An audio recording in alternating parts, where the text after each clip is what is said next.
Hello friends, again welcome to Anika Nursing Classes and our today's topic is Peri-operative nursing care। आज हम समझेंगे कि peri operative nursing care क्या होता है। जैसे कि आप जानते हैं ऑपरेशन से लिया गया है और नर्सिंग केयर वो केयर जो नर्सेस प्रोवाइड करती हैं।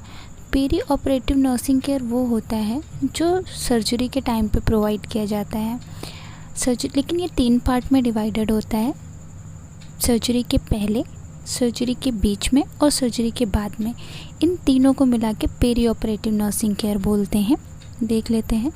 The period of time that constitute the surgical experience include pre operative, intra operative, post operative care. वो टाइम जो कि पेशेंट एक्सपीरियंस करता है प्री ऑपरेटिव, ऑपरेशन से पहले, ऑपरेशन के बाद और ऑपरेशन के बीच में। The care provides during surgical intervention, जो केयर सर्जिकल इंटरवेंशन के ड्यूरिंग प्रोवाइड की जाती है। Pre operative, intra operative and post operative, मतलब ऑपरेशन के पहले, ऑपरेशन के ड्यूरिंग और ऑपरेशन के बाद is known as peri operative nursing care. उसी को हम बोलते हैं पेरी ऑपरेटिव नर्सिंग केयर। आप इसमें कंफ्यूज मत होइएगा। पेरी और प्री में, पेरी तीनों के कंपोजिशन को बोलते हैं और प्री उसका एक पार्ट है। प्री मतलब पहले, इंट्रा मतलब ड्यूरिंग और पोस्ट मतलब बाद में।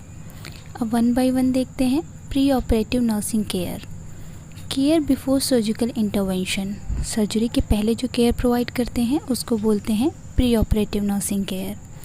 The phase begins from decision proceed with surgical intervention is made and and with transfer of patient on the operating room table. मतलब वो फेज़ कब से बिगिन होता है? जब से ये डिसीज़न लिया जाता है कि अब जो ऑपरेशन है वो होगा। और ये कब एंड होता है? जब पेशेंट ऑपरेटिंग टेबल पे चला जाता है तब ये फेज़ एंड हो जाता है। मतलब एक जब से डिसाइड हुआ और जब पेशेंट ऑपरेशन टेबल पे चला गया तब एंड हुआ। इसी को बोलते हैं pre operative nursing care. It includes following nursing care. अब कौन कौन सी नर्सिंग केयर्स होती हैं वो देख लेते हैं। असेसमेंट ऑफ पेशेंट, पेशेंट का असेसमेंट करते हैं। Informed consent by the patient, patient का इन्फॉर्म्ड कंसेंट लेते हैं जिस पे कि ये मतलब पेशेंट और पेशेंट की फैमिली किसी का भी सिग्नेचर लेते हैं जिससे कि परमिशन मिलती है कि हाँ सर्जरी करनी है। और उस कंसेंट पे ये भी होता है कि अगर ड्यूरिंग सर्जरी पेशेंट को कुछ हो जाता है तो उसमें हॉस्पिटल अथॉरिटी का कोई भी रिस्पॉन्सिबल नहीं होगा, इसलिए कंसेंट फॉर्म सिग्नेचर कराते हैं। नेक्स्ट है रिड्यूस एंजाइटी। समटाइम्स पेशेंट बहुत ज़्यादा पैनिक होते हैं क्योंकि ऑपरेशन के नाम से ही उनको बहुत ज़्यादा डर लगता है, तो उनकी एंजाइटी को हमें कम करना है, उनको समझाना है। नेक्स्ट है मेंटेन न्यूट्रिशनल लेवल। पेशेंट का न्यूट्रिशनल लेवल मेंटेन करना है, उसका प्रॉपर न्यूट्रिशनल लेवल होना चाहिए ऑपरेशन के टाइम पे। Catheterisation should be done, catheterisation होना चाहिए क्योंकि during surgery urine pass out होने का चांस हो सकता है और अगर लोअर एब्डोमेन का है तब तो ज़रूरी कैथेटराइजेशन होना चाहिए।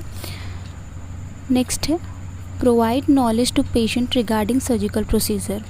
पेशेंट को सर्जिकल प्रोसीजर के बारे में हमें बताना है कि उसकी नीड क्यों है, क्यों ये करना है और इससे क्या होगा, ताकि पेशेंट कोऑपरेट कर सके। नेक्स्ट है record and report vitals and other investigations.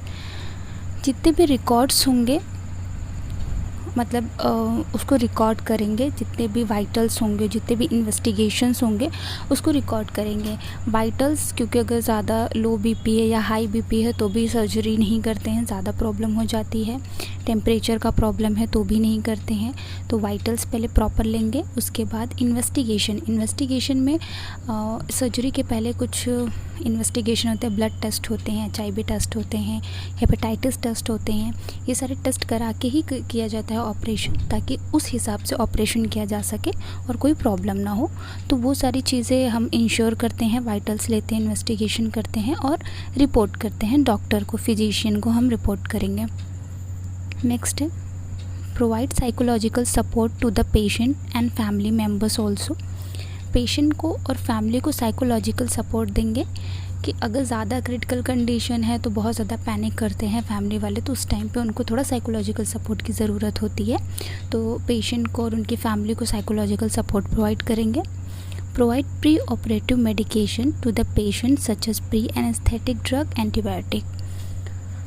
आपको ये इंश्योर करना है कि पेशेंट की जितनी भी प्री मेडिकेशन है वो हो गई हैं या नहीं हो गई हैं। जिसे एंटीबायोटिक दिया जाता है ताकि इन्फेक्शन को आप कंट्रोल कर सकें, और फ्लूइड प्रोवाइड किया जाता है ताकि उनका जो फ्लूइड रहे वो बैलेंस रहे बॉडी का। और प्री एनेस्थेटिक एनेस्थीसिया दिया जाता है, तो वो भी आपको देखना है कि वो पेशेंट को दिया गया है या नहीं। नेक्स्ट है evaluation of pre operative checklist. अब एक बार सब कुछ आपने कर लिया तो आपको एक बार चेक करना होगा, चेकलिस्ट देखनी होगी कि हाँ क्या क्या चीज़ें हो चुकी हैं।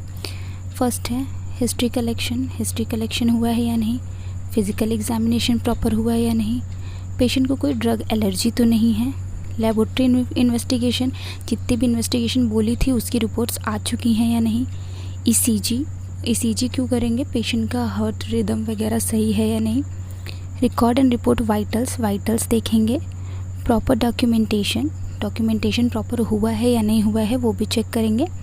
Checking of all articles and instrument, जब सर्जरी होने जा रही है तो उस टाइम पे ये चेक करेंगे कि सारे आर्टिकल्स और इंस्ट्रूमेंट प्रॉपर वे में है या नहीं और सब प्रेजेंट है या नहीं। ये भी हम प्री ऑपरेटिव नर्सिंग केयर में करते हैं। नेक्स्ट है intraoperative nursing care. Intraoperative nursing care क्या है देख लेते हैं। Care start from surgical intervention and ends with admission of यहाँ पे थोड़ा गलत हो गया है, post anaesthesia care unit, PACU बोलते हैं इसको। ये कब स्टार्ट होता है, जब सर्जिकल इंटरवेंशन हो रहा है, और ये कब ख़त्म होता है, जब patient post anaesthesia care unit में शिफ्ट हो जाता है तब ये एंड होता है।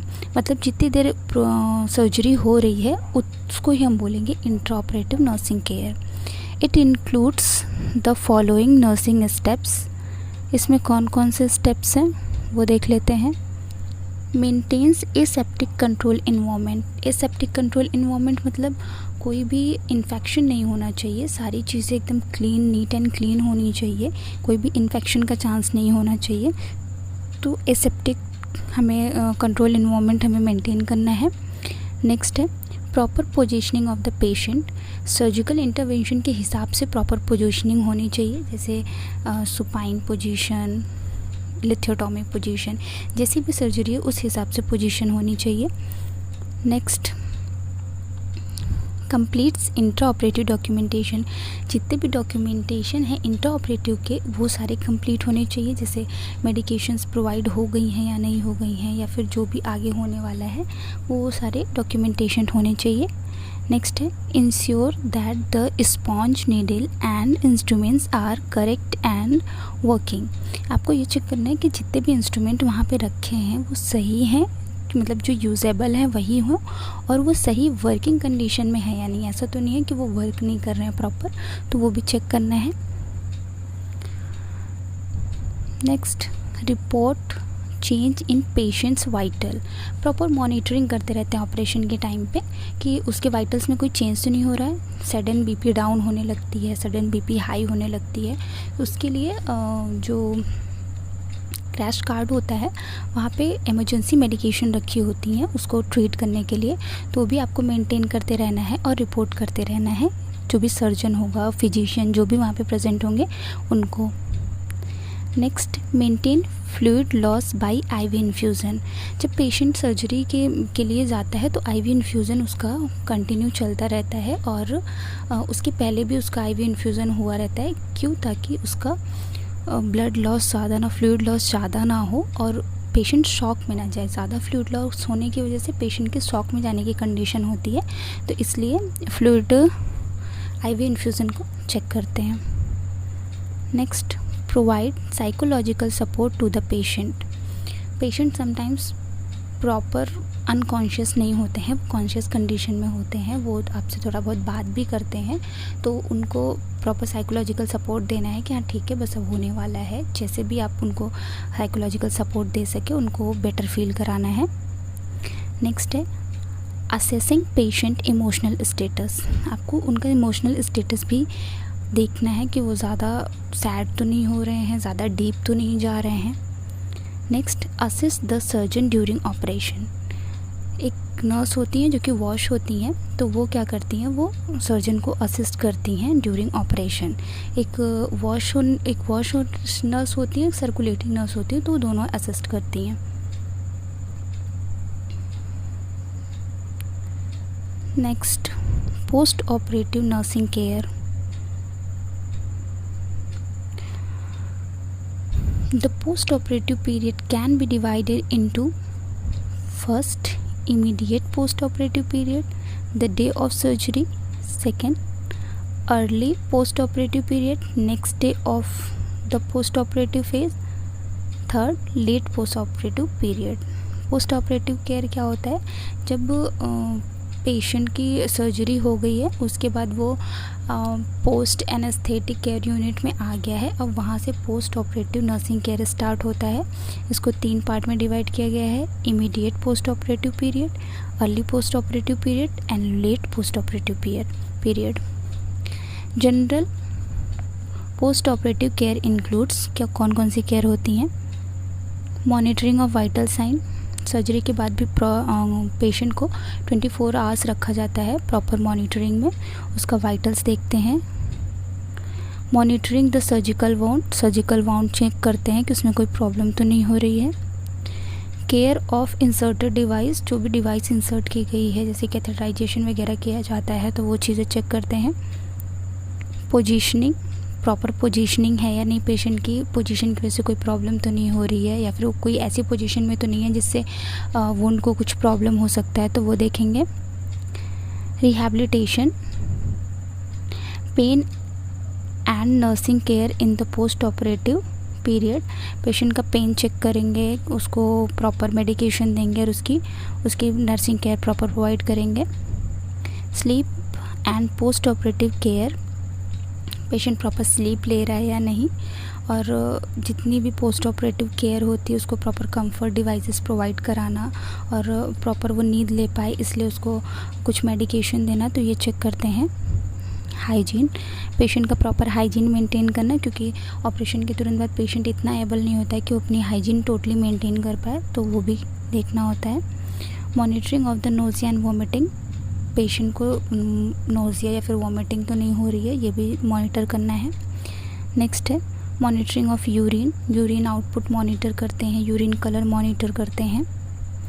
मॉनिटरिंग फ्लैटुलेंस मतलब गैस, वो पेशेंट का देखते हैं कि ज़्यादा उसको गैस्ट्रिक प्रॉब्लम तो नहीं हो रही है। Administration of fluids, proper fluid administer करते रहते हैं ताकि पेशेंट में फ्लूइड लॉस ना हो, फ्लूइड की कमी ना हो। Monitoring the skin colour, patient का स्किन कलर प्रॉपर मॉनिटर करते रहते हैं। Monitoring of dietary therapy, patient का डाइटरी थेरेपी भी मॉनिटर करते हैं। आई होप आपको ये अच्छे से समझ आया हो। That's all, thank you.